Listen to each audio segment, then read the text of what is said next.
39장. 너 사람아, 곡을 규탄하여 예언하여라. 나 주 하나님이 말한다. 너 로스와 메섹과 두발의 왕고가, 내가 너를 대적한다. 내가 너를 돌려 세우고 이끌어내겠다. 너를 북쪽 끝에서 이끌어내서 이스라엘의 산지를 침략하게 하겠다. 그렇게 해놓고서 나는 내 왼손에서는 활을 쳐서 떨어뜨리고 내 오른손에서는 내 화살을 떨어뜨리겠다. 너는 내 모든 군대와 너와 함께한 연합군과 함께 이스라엘의 산지 위에서 쓰러져 죽을 것이다. 나는 날개 돋친 온갖 종류의 사나운 새들과 들짐승들에게 너를 넘겨주어서 뜯어 먹게 하겠다. 내가 말하였으니 너는 틀림없이 들판에서 쓰러져 죽을 것이다. 나 주 하나님의 말이다. 내가 또 마곡과 여러 섬에서 평안히 사는 사람들에게 불을 보내겠다. 그때야 비로소 그들이 내가 주인 줄 알 것이다. 내가 내 백성 이스라엘 가운데 내 거룩한 이름을 알려주어서 내 거룩한 이름이 다시는 더럽혀지지 않게 하겠다. 그때야 비로소 문민족이 내가 주인 줄, 곧 이스라엘의 거룩한 하나님인 줄 알 것이다. 그대로 되어가고 그대로 이루어질 것이다. 그날이 바로 내가 예고한 날이다. 나 주 하나님의 말이다. 그때에는 이스라엘에서 성문마다 주민이 바깥으로 나가서 버려진 들을 땔감으로 주울 것이다. 큰 방패와 작은 방패, 활과 화살, 몽둥이와 창을 모아 땔감으로 쓰면 7해 동안은 넉넉히 쓸 것이다. 그 무기들을 땔감으로 쓰기 때문에 들에 나가서 나무를 주워오지 않아도 될 것이며 숲에서 나무를 베어 올 필요도 없을 것이다. 그들은 또 전에 자기들에게서 약탈해 간 사람들을 약탈하고 간 사람들을 노략해질 할 것이다. 나 주 하나님의 말이다. 그날에는 내가 이스라엘 땅 사해의 동쪽 아바림 골짜기에 고기 무덤을 만들어 주겠다.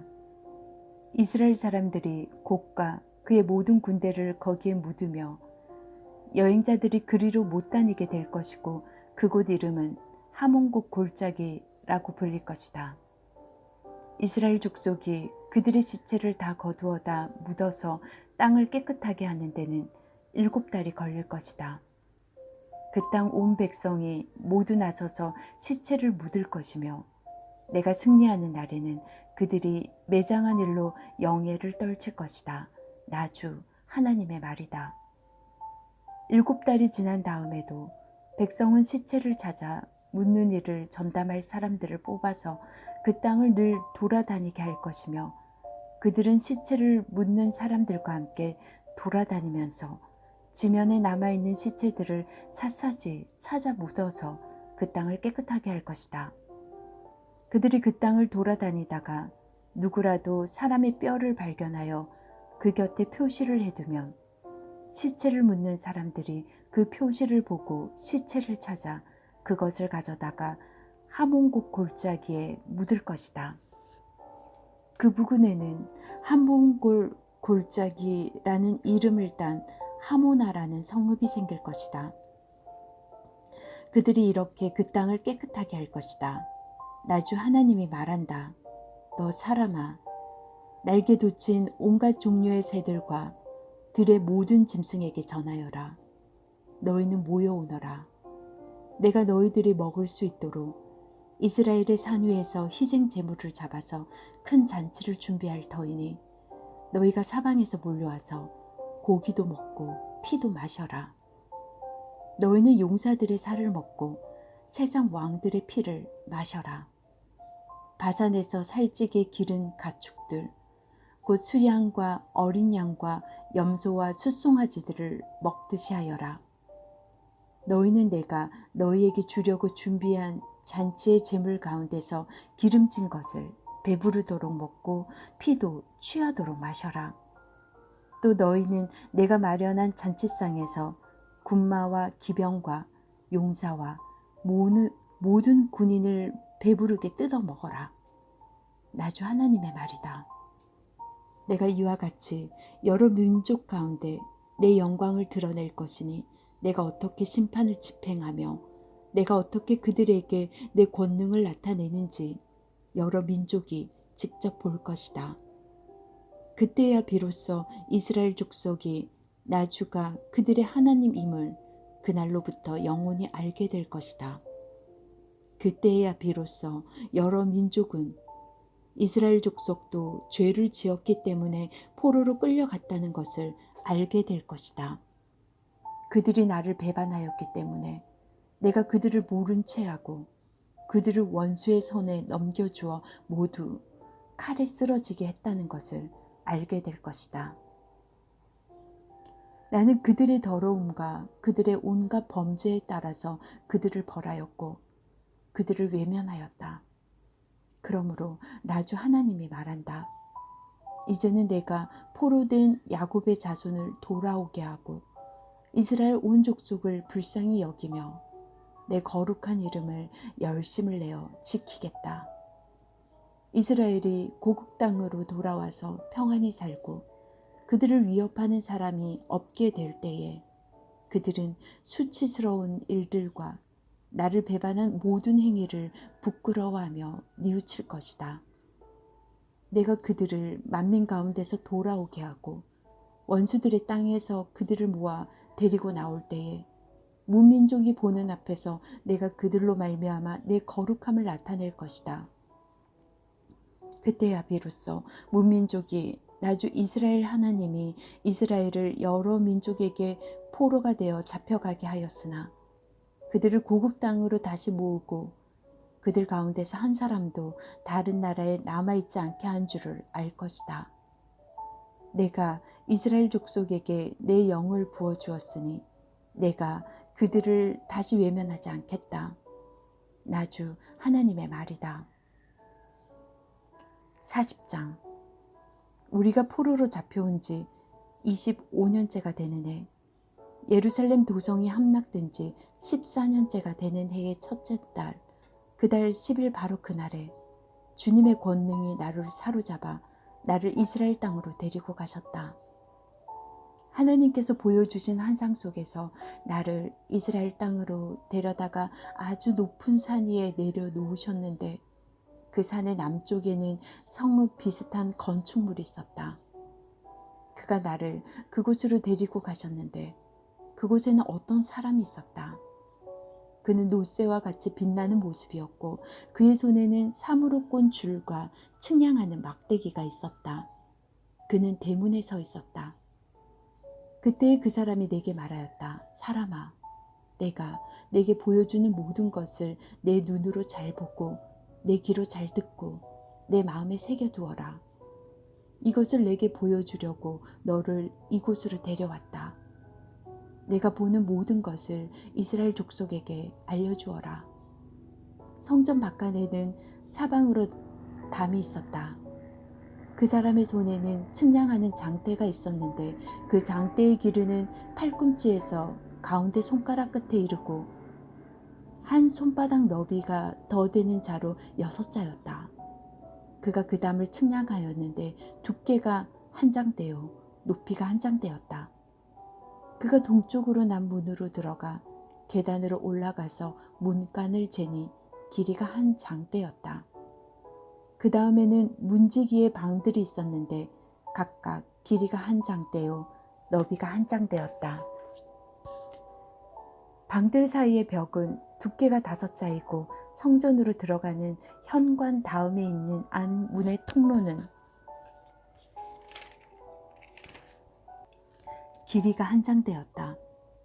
또 그가 문 통로의 안쪽 현관을 재니 길이가 8자요 그 기둥들의 두께가 2자였다.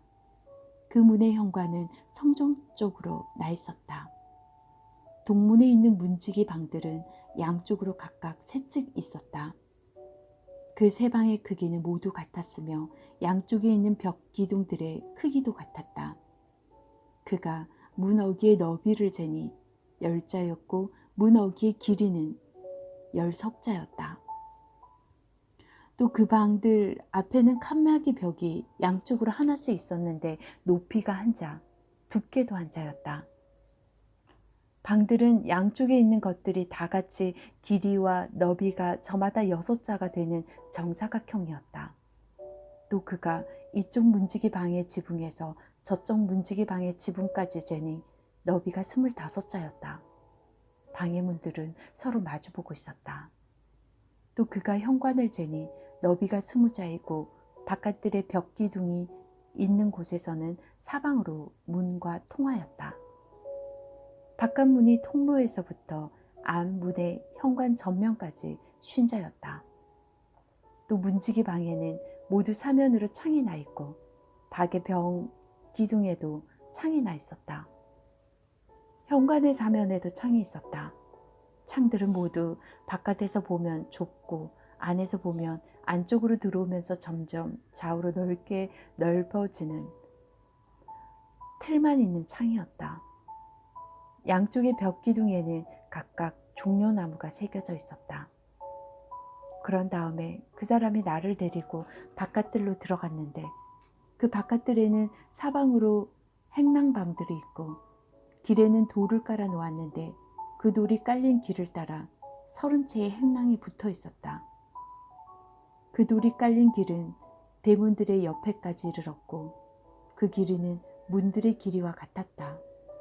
그것은 아래쪽의 길이었다. 또 그가 아랫문의 안쪽 정면에서부터 안뜰의 바깥 정면에 이르기까지의 너비를 재니 100자가 되었다. 이 길이는 동쪽과 북쪽으로 같았다. 또 그 사람이 나를 바깥들에 붙은 북쪽으로 난 문으로 데리고 가서 그 문의 길이와 너비를 재었다. 문지기 방들이 이쪽에도 셋, 저쪽에도 셋이 있는데 그 벽기둥이나 현관이 모두 앞에서 말한 동쪽으로 난 문의 크기와 똑같이 이 대문의 전체 길이가 50자요 너비가 25자였다. 그 현관의 창과 벽기둥의 종려나무도 동쪽으로 난 문에 있는 것들과 크기가 같았다. 7계단을 올라가서 문간 안으로 들어가도록 되어 있으며 현관은 안쪽에 있었다. 이 문도 동쪽으로 난 문과 마찬가지로 안뜰에 붙은 중문을 마주보고 있었다. 그가 중문에서 북쪽으로 난 문까지의 거리를 재니 100자였다. 또 그 사람이 나를 데리고 남쪽으로 갔는데 거기에도 남쪽으로 난 문이 있었다. 그가 그 문의 벽기둥과 현관을 재니 크기가 위에서 본 다른 두 문과 같았다. 이 문과 현관에도 양쪽으로 창이 있었는데 위에서 본 다른 두 문 있는 창과 같았다. 그 문과는 길이는 50자요 너비는 25자였다. 7계단을 올라서 문으로 들어가도록 되어 있고 현관은 안쪽에 있었다. 양쪽의 벽기둥 위에는 종려나무가 한 그루씩 새겨져 있었다. 안뜰의 남쪽에도 중문이 하나 있었다. 그가 두 문 사이의 거리를 재니 100자였다. 또 그 사람이 나를 데리고 남쪽 문을 지나 안뜰로 들어갔다. 그가 남쪽 문을 재니 크기가 다른 문들과 같았다. 그 문지기 방과 기둥과 현관이 모두 다른 문의 것과 크기가 같았다. 그 문과 현관에도 양쪽으로 창문이 있었다. 그 문간도 길이는 50자요 너비는 25자였다. 사방으로 현관이 있었는데 길이는 25자요 너비는 5자였다. 그 대문의 현관은 바깥들로 나 있고 그 벽기둥 위에는 종려나무가 새겨져 있고 그 중문으로 들어가는 어귀에는 8계단이 있었다. 그 사람이 나를 데리고 동쪽으로 난 안뜰로 들어가서 거기에 있는 중문을 재니 그 크기가 다른 문과 같았다. 문지기 방과 기둥과 현관이 모두 다른 문의 것들과 크기가 같았다. 그 중문과 현관에도 양쪽으로 창문이 있었다. 그 문의 문과는 길이가 50자요 너비가 25자였다. 그 중문의 현관의 바깥들로 나 있으며 문 양옆의 벽기둥들 위에는 종려나무가 새겨져 있었다. 중문으로 들어가는 어귀에는 8계단이 있었다. 또 그 사람이 나를 데리고 북쪽으로 들어가서 재니 그 크기가 다른 문과 같았다. 문지기 방과 벽기둥과 현관들이 모두 다른 문의 것과 크기가 같았다. 그 중문에도 사방으로 창문이 있었다. 이 문간의 길이는 50자요 너비도 25자였다. 그 중문의 현관도 바깥들을 향하고 있으며 중문 양쪽의 벽기둥을 위에는 종려나무가 새겨져 있었다. 그 중문으로 들어가는 어귀에는 8계단이 있었다. 안뜰 북쪽 중문 곁에는 문이 달린 방이 하나 있었는데 그 방은 번제물을 씻는 곳이었다. 그리고 그 중문의 현관 어귀에는 양쪽에 각각 상이 2개씩 있었는데 그 위에서는 번제와 속죄제와 속건제에 쓸 짐승을 잡았다. 이 북쪽 문의 어귀, 현관의 바깥쪽으로 올라가는 양쪽에도 상이 각각 2개씩 있었다. 이렇게 북쪽 중문의 안쪽에 상이 4개, 바깥쪽에 4개가 있어서 제물로 바치는 짐승을 잡는 상이 모두 8개였다. 또 돌을 깎아서 만든 것으로 번제물을 바칠 때 쓰는 상이 4이 있는데 각 상의 길이는 1자 반이요 너비도 1자 반이며 높이는 1자였다. 그 위에 번제와 희생 제물을 잡는 기구가 놓여 있었다. 그 방 안의 사면에는 손바닥만한 갈고리가 부착되어 있으며 상 위에는 제물로 바치는 고기가 놓여 있었다.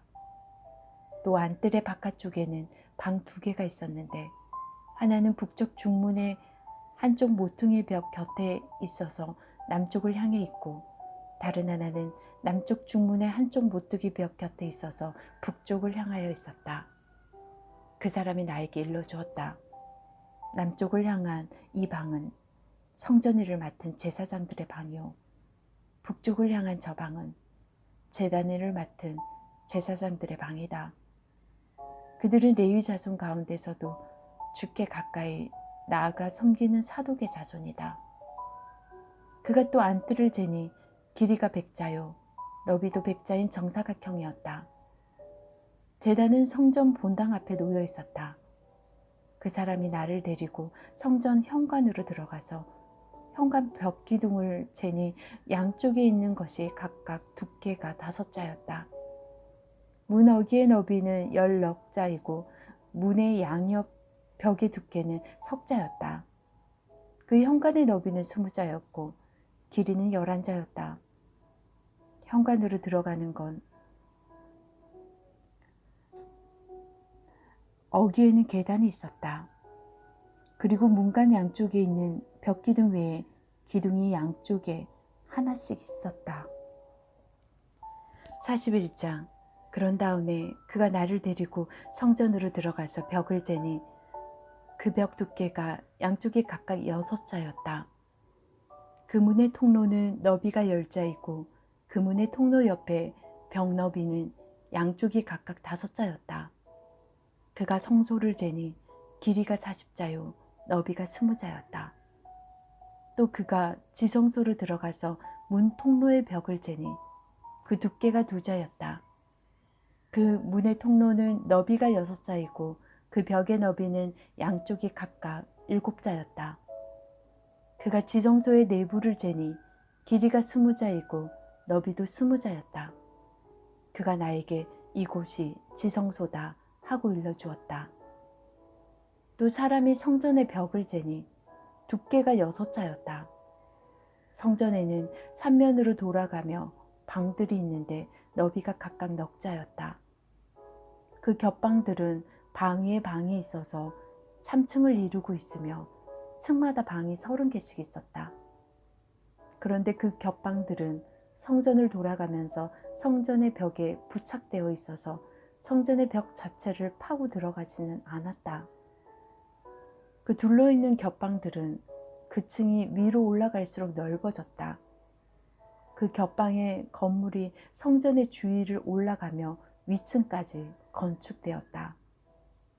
그래서 이 건물은 아래층에서 중간층을 거쳐 맨 위층으로 올라가게 되어 있었다. 내가 또 보니 성전의 둘레에 지대한 더 높이 솟아 있었는데 곧 겹방들의 기초의 높이였다. 그 높이는 한 장대인 6자였다. 겹방들의 외부에도 담이 있었는데 그 두께가 5자였다. 또 성전의 겹방들 밖에는 빈 터가 있었는데 그 너비는 20자이며 성전을 빙 돌아가는 뜰이었다. 그 겹방 건물의 문이 이 공간 쪽으로 났는데 하나는 북쪽으로 났고 또 하나는 남쪽으로 났다. 둘러있는 이 빈터의 너비는 5자였다. 또 성전의 서쪽들 뒤로 건물이 있는데 그 너비가 70자였다. 그 건물의 벽은 사방으로 두께가 5자였다. 그 건물 자체의 길이는 90자였다. 그가 성전을 재는데 그 길이가 100자이고 서쪽들과 건물과 그 양쪽 벽까지 합해서 또 길이가 100자였다. 그가 이어서 성전 뒷뜰 넘어 있는 건물을 그 양편의 다락까지 함께 재니 그 길이도 100자였다. 성서 지성소와 성전뜰 현관과 문 통로의 벽과 창문과 삼면에 둘러있는 다락에는 바닥에서 창문에 이르기까지 돌아가며 나무 판자를 대놓았다. 그러나 창문 틀만 있는 것이었다. 문 통로의 위와 성전 내부와 외부의 벽까지 재어 본 곳에는 다른 판자를 대놓았다. 그 판자에는 그룹과 종려나무들을 새겼는데 두 그룹 사이에 종려나무가 하나씩 있고 그룹마다 두 얼굴이 있었다. 사람의 얼굴은 이쪽에 있는 종려나무를 바라보고 사자의 얼굴은 저쪽에 있는 종려나무를 바라보고 있었다. 성전 벽 전체가 이와 같았다. 성전 바닥에서 문의 통로의 윗부분에 이르기까지 모든 벽에 그룹과 종려나무들을 새겨두었다. 성전 본당의 문 통로는 네모가 나 있었다. 그리고 지성소 앞에도 이와 비슷한 모습을 한 것이 있었다. 나무로 만든 제단이 있는데 그 높이는 3자요 그 길이는 2자였다. 그 모퉁이와 그 받침대와 옆부분도 나무로 만든 것이었다. 그가 나에게 일러주었다. 이것이 주님 앞에 차려놓은 상이다. 성전 본당과 지성소 사이에는 문을 2번 열고 들어가야 하는 견문이 있었다. 문마다 좌우로 문짝이 둘이 있고 각 문짝에는 아래 위로 2개의 돌적이가 붙어 있었다. 4개의 문짝에는 모두 그룹들과 종려나무들이 새겨져 있어서 성전의 모든 벽에 새겨진 모습과 같았다. 성전 바깥의 정면에는 나무 디딤판이 있었다. 또 현관의 양쪽 벽에는 곳곳에 틀만 있는 창과 종려나무의 그림이 있고 성전의 겹방과 디딤판에도 모두 같은 장식이 되어 있었다.